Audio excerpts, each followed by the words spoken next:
Hello দর্শক, eagle টিমের জনপ্রিয় নাটক বৎসুরতের গত পর্বে আমরা দেখেছি এক চরম পারিবারিক দ্বন্দ্ব। স্বামী জামাল অ্যাক্সিডেন্ট করে বিছানায় পড়ে আছে আর স্ত্রী মায়া দিনরাত তার সেবা করছে। কিন্তু মায়ার এই আত্মত্যাগ কিছুতেই সহ্য হচ্ছে না তার শাশুড়ি, ননদ আর যা মরিয়মের। তারা চায় যে কোনো মূল্যে মায়াকে বাড়ি থেকে বের করে দিয়ে মরিয়মের সাথে জামালের বিয়ে দিতে। কিন্তু জামাল নিজের স্ত্রীর প্রতি বিশ্বস্ত থাকায় তাদের সব প্ল্যান ভেস্তে যাচ্ছিল। তবে আগামী পর্বে পরিস্থিতি হতে যাচ্ছে আরও ভয়ঙ্কর। আগামী পর্বের যে ঝলক বা প্রোমো আমরা দেখেছি, সেখান থেকে পরিষ্কার বোঝা যাচ্ছে যে ষড়যন্ত্র এবার চূড়ান্ত পর্যায়ে পৌঁছে গেছে। প্রোমোতে আমরা স্পষ্টভাবে শুনতে পাই জামালের ভাইকে বলতে, আমি এক্ষুনি ওরে ডিভোর্স দিয়ে দিব, জামাল তোমাকে কোনো কথাই কইব না।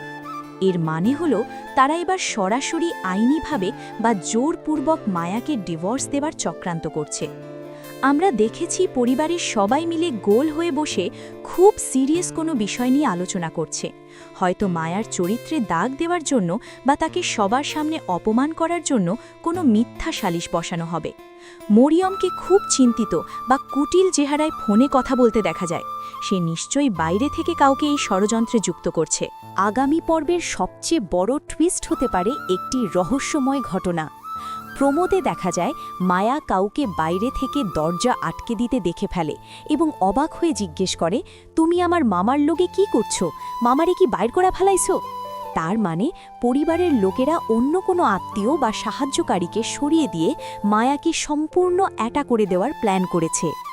অন্যদিকে অসুস্থ জামালকে বলতে শোনা যায়, আমার কিছু ভালো লাগে না, বিষাদ লাগে, সবকিছু তিতা লাগে।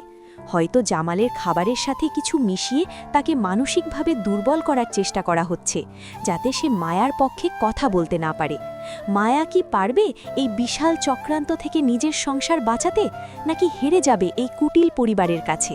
আপনাদের কি মনে হয়, আগামী পর্বে কি মায়া তার শত্রুদের আসল রূপ জামালের সামনে তুলে ধরতে পারবে? আপনাদের মতামত অবশ্যই কমেন্ট করে জানাবেন। ভিডিওটি ভালো লাগলে লাইক দিন এবং এমন আরও আপডেট পেতে চ্যানেলটি সাবস্ক্রাইব করে পাশেই থাকুন। ধন্যবাদ।